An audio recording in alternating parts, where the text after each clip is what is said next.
White paper में आपका स्वागत है। मैं हूं विनोद कुमार। दर्शकों, ठीक 30 मिनट पहले पीएचई के डेली वेजर मुलाजिम जो आंदोलन कर रहे हैं, हड़ताल पर हैं, उन्होंने 72 घंटे की हड़ताल को बढ़ा दिया। आज 8 बजे वो पिछले 72 घंटे की हड़ताल खत्म हुई थी, उसको एक्सटेंड कर दिया है। त्राही इमाम है, इसमें कोई दो राय नहीं है। शहर में हो सकता है इतना इम्पैक्ट ना पड़ा हो। फारफ्लंग एरियाज में पानी की सप्लाई को लेकर के दिक्कत बनी हुई है, बदस्तूर दिक्कत बनी हुई है। और जो लोग शहर में रहते हैं उन्होंने भी टैंकर्स को पेनिट्रेट करते हुए देखा होगा, वाटर सप्लाई के टैंकर्स को, जिससे आप अंदाजा लगाते हैं कि इम्पैक्ट तो पड़ रहा है। ये अलग बात है कि सरकार और प्रशासन बार बार ये दबा के कह रही है कि ऐसा कोई असर पड़ा नहीं है, लेकिन सदाकत सच्चाई ये है, जिनके घरों के नलों में पानी सूख गया है वो इस बात की तस्दीक करते हैं कि वाकई में इस प्रोटेस्ट का असर, इस आंदोलन का, इसका असर साफ साफ नजर आ रहा है। ये बड़ी पुरानी बात है। 1996 में जब एक लंबे अंतराल के बाद गवर्नमेंट बनी थी, पॉपुलर गवर्नमेंट बनी थी, उसके बाद रहबरे तलीम स्कीमें शुरू हुई, लेकिन डेली वेजेस को लेकर के कोई ऐसा पुख्ता बंदोबस्त नहीं किया गया। हालांकि शुरुआती दौर में डेली वेजेस को नियमित रूप से 7 साल के बाद रेगुलराइज किया जाता रहा, लेकिन उसके बाद इस पर और भी सियासत होगी। अब चिंता का विषय यह है कि 72 घंटे तक और लोगों को इस समस्या से निपटना पड़ेगा और कल एक मरतबा फिर ये सड़कों पर उतरने वाले हैं। इस पर ही हम चर्चा करेंगे क्योंकि ये ज्वलंत मुद्दा है। हमारे साथ अभिजीत जसरोटिया, डॉक्टर अभिजीत जसरोटिया बीजेपी से ताल्लुक़ रखते हैं। अभिजीत जी, आपका स्वागत है। जगदीप सिंह कांग्रेस से ताल्लुक़ रखते हैं। जगदीप जी, आपका भी स्वागत है। और राजेंद्र सिंह ताज जो इसकी रहनुमाई कर रहे हैं। ये 5 सदस्य हैं लंबे समय से। हालांकि पहले जब जब भी ये आंदोलन करते रहे, कुछ जो इनकी रहनुमाई करते रहे वो सरकार के साथ पीछे से बातें भी करते रहे, यानी उनके साथ हाथ से हाथ, हैंड विद ग्लो करके इस एजिटेशन को सबोटाज करते हैं। लेकिन इस बार एक लंबे अंतराल से ये 5 सदस्य हैं, 5 के 5 एक मुट्ठी की तरह ये संघर्ष कर रहे हैं। अभिजीत जी, अब इन्होंने 72 घंटे हड़ताल और बढ़ा दी है और सरकार की तरफ से कोई बातचीत का इनको न्योता भी नहीं दिया गया है। और बड़ी बात है कि कुछ लोग इनके हिमायती बनकर के प्रेस कॉन्फ्रेंस भी कर रहे हैं और कह रहे हैं कि हमारी उमर साहब से बातचीत भी हुई है। क्या कहेंगे? बहुत बहुत धन्यवाद आपका विनोद जी, क्योंकि मुद्दा ही कुछ ऐसा है कि इस पर मैं अगर कोई भी बात करूं तो सबसे पहले तो मुझे वो दिन याद आ जाते हैं जब मैं खुद, क्योंकि मेरे काफ़ी ऐसे डेली वेजेस हैं जो मेरे बड़े मित्र रहे हुए हैं और मैं उस समय का भी मेरे को याद है कि इन लोगों ने जो दिन देखे थे विनोद जी, मुझे अभी भी याद है। उन लोगों के पास अगर कोई बच्चा बीमार हो जाता था तो 50 रुपये तक दवाई लेने के लिए मुश्किल हो जाती थी बेचारों को। बड़े दुख भरे दिन इन्होंने काटे और 96-97 के बाद जिस छलावे के तहत इनसे काम लिया गया और बहुत पेशेंस है इन लोगों में कि 10-10, 20-20 साल तक 500 और 700 रुपये पे इन लोगों ने वो काम किया और कभी भी अपनी ड्यूटी से पीछे नहीं हटे हैं। तो मेरे को लगता है कि जितना भी जम्मू कश्मीर है सभी ने इनके हाथों से वो पानी पिया हुआ है। तो मुझे लगता है आज एक ऐसा समय आ गया कि इनके उस पानी का जो हमने पिया उसका ऋण चुकाने का एक समय आ चुका है। तो हर एक इंसान को इनके साथ खड़े होना चाहिए, क्योंकि ये लड़ाई अब जो है ये थमने वाली नहीं है। और ठीक है, किसने क्या किया, क्या नहीं कहा, किसका कहाँ पर क्या शॉर्ट कमिंग रही, मैं उसके ऊपर भी नहीं जाऊँगा। लेकिन सबसे बड़ी बात ये इंसाफ का समय है। और जो इस नेशनल कॉन्फ्रेंस और खासकर ये दूसरी उनके एडी गठबंधन वालों ने जब मैनिफेस्टो बनाया था उसमें ये सब चीज़ें डाली थी। तो आज क्या हुआ? आज कहां चलेगी सारी की सारी बातें? अरे करें इनको रेगुलराइज। और क्यों छलावा दे रहे हो? आप कहते हैं कमेटी बनाएंगे, चीफ सेक्रेटरी साहब हेड करेंगे, 6 महीने कमेटी चलेगी, उसके बाद अगले साल में देखिए क्या करना क्या नहीं करना। 61,000 तो उनके वो लोग हैं जो बायोमेट्रिक्स लगाते हैं, तो कौन सा आपको डाटा चाहिए? अरे डाटा लीजिए, रेगुलराइज करें, बात खत्म करें। जी, बड़ी अजीब बात है अभिजीत जी। 2014 से जून 2018 तक आपके पास खुला समय था, आप कर सकते थे, और आज आप तर्क दे रहे हैं कि बायोमेट्रिक है, आप कर दीजिए। विनोद जी बिल्कुल, मैं एक चीज इसमें लाना चाहता हूं कि जितना सा हमसे हो पाया 500-700 से 9,000 रुपए तक अगर किसी ने इनकी वो जो चीज़ पहुंचाई, मुझे लगता है कि शायद उसमें, और हम भी इनके एजिटेशन में, अगर आपको याद होगा हमारे भारतीय जनता पार्टी के कार्यालय के बाहर हम लोग इनके साथ शाना बशाना खड़े थे जी। लेकिन हमारे पास, अगर हमारे पास सरकार, हमने तो कहा ही था, अगर आपको याद होगा स्वर्गीय देवेंद्र सिंह राणा जी जो हमारे बीच में नहीं है, आपको याद होगा उन्होंने कहा था कि जिस दिन सरकार बनेगी सबसे पहला हम यही काम करेंगे। अनफॉर्चुनेटली 1.5 लाख ज्यादा वोट लेने के, एनसी से ज्यादा लेने के बाद भी सरकार नहीं बनी। अगर कभी बनी होती तो खैर आज इनको बेचारों को ये एजिटेशन ना करना पड़ता। चलिए, आपसे राजेंद्र सिंह ताज जी, क्या सरकार ट्रैक 2 पे भी बात करा रही है? जो लोग प्रेस कॉन्फ्रेंस करके ये कह रहे हैं कि उमर साहब से बातचीत हुई है, मुलाकात हुई, लाठियां आप खा रहे हैं और मुलाकात वो कर रहे हैं। और ये एक मैसेज, ये नैरेटिव सेट करने की बात करी जाती है कि सरकार पूरी तरह से आपके साथ है और जल्द ही मिनिमम वेजेस एक्ट भी लागू करेगी।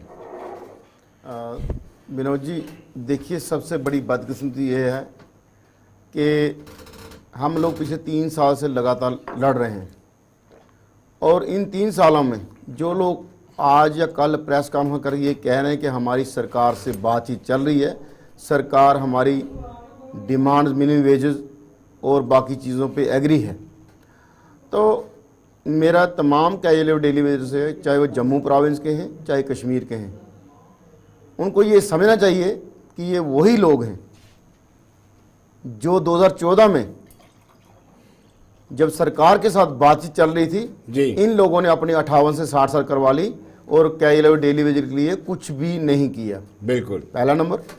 दूसरा, जैसे मेरे भाई बीजेपी के अभिजीत ने जसरोट जी ने कहा कि हमने इनको 500 800 से 9000 किया, तो मैं शायद 1-2 बार पहले भी बीजेपी के स्पोक्स पर्सन को क्लियर कर चुका हूँ जो अलग अलग थे।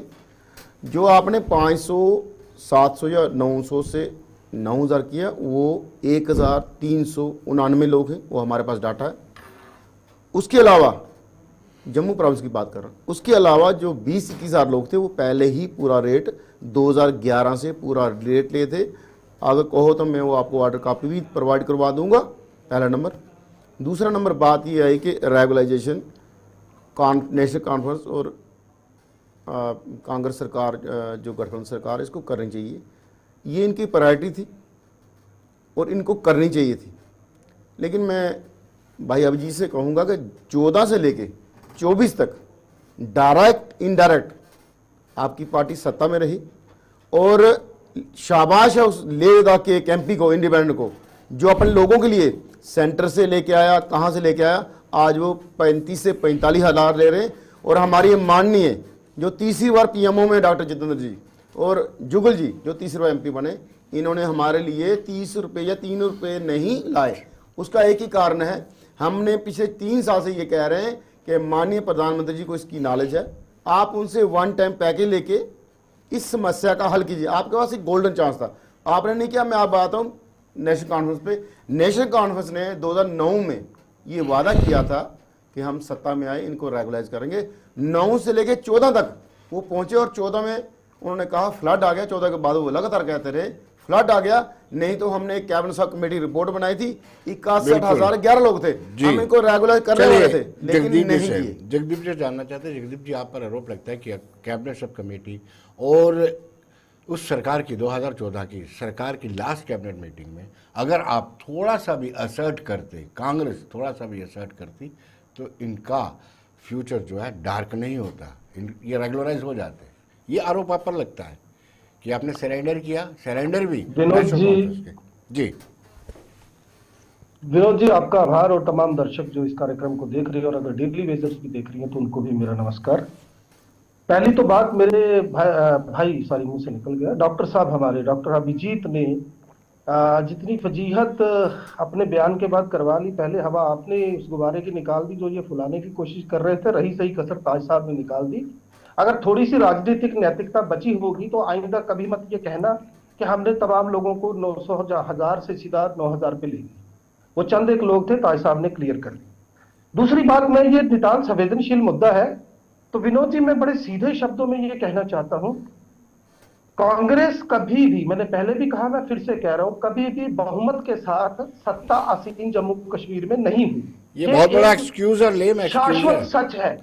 ये सुनिए, लेम एक्सक्यूज नहीं है। जब आप सत्ता में, सुनिए ना, सत्ता में आपकी भागीदारी सुनिए ना, आजाद साहब जरूर सत्तासीन हुए और उस वक्त वजीर कमीशन की बात हो, गुड गवर्नेंस की बात हो, वर्क कल्चर की बात हो, हुआ।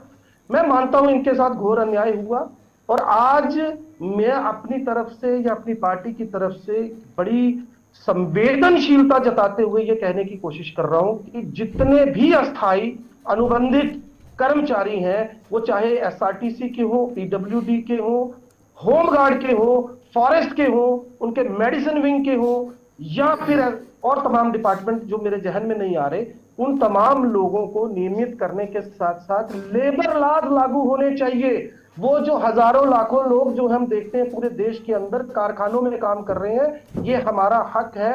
श्रम जो हमारे नियम है या कानून है वो बताते हैं कि एक श्रमिक का ये नैतिक भाई साहब कोई हक एक बनता है, ऐसा एक इनिशिएटिव बता बुनियादी हक दीजिए, बनता है। कोई ऐसा इनिशिएटिव बता दीजिए 2002 के बाद आपकी सरकार रही, 2008 के बाद आपकी सरकार रही, ऐसा आपकी तरफ से कोई इनिशिएटिव लिया गया हो?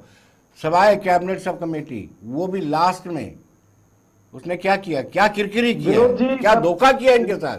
विनोद जी, जी विनोद जी, मैं कोई लाग लपेट नहीं करूंगा। पहली तो बात, व्यक्तिगत तौर पर मैं सत्तासीन नहीं था जो मैं इस बात की जिम्मेदारी आप नहीं, व्यक्तिगत आप तौर एक पर पार्टी लूं। को रही बात रिप्रेजेंट कर रहे पार्टी हैं की, ना। तो पार्टी ने, सुनिए ना, पार्टी ने निश्चित तौर पर इस मामले की संवेदनशीलता को समझा है। हम निरंतर बात करते चले आ रहे हैं और आज भी कर रहे हैं। मैं एक सवाल पूछना चाहता हूं, बाकी सारी बातें छोड़ दीजिए, किसने क्या किया क्या नहीं किया।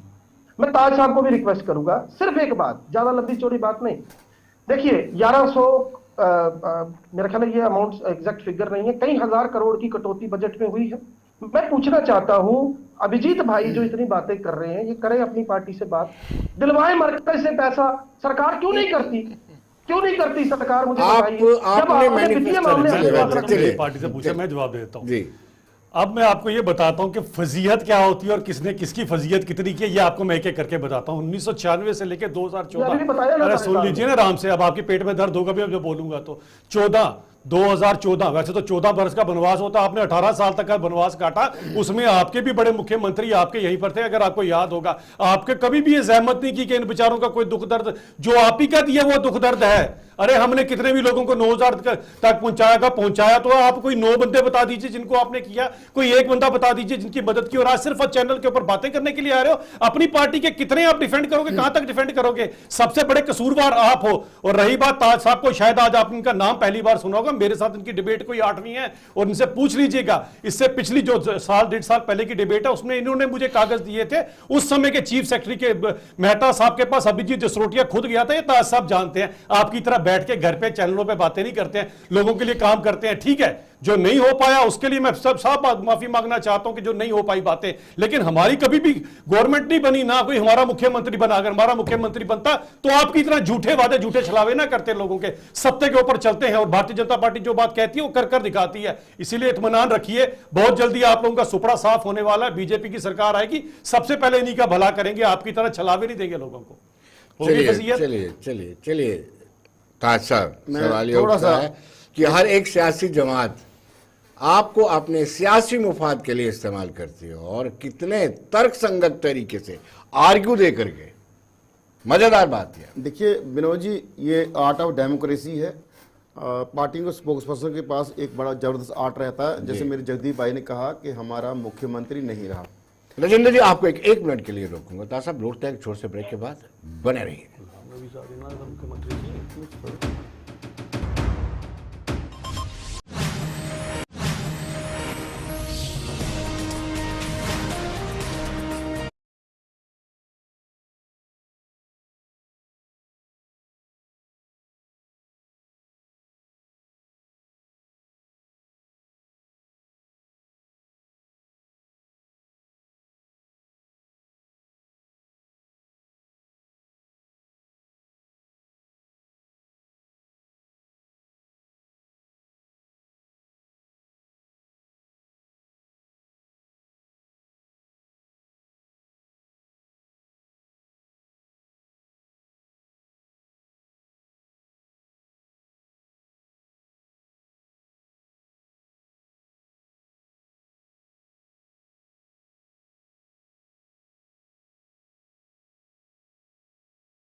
ब्रेक के बाद एक मरतबा फिर स्वागत है और ताज साहब से शुरू करेंगे क्योंकि आप बात अधूरी रह गई। आवाज।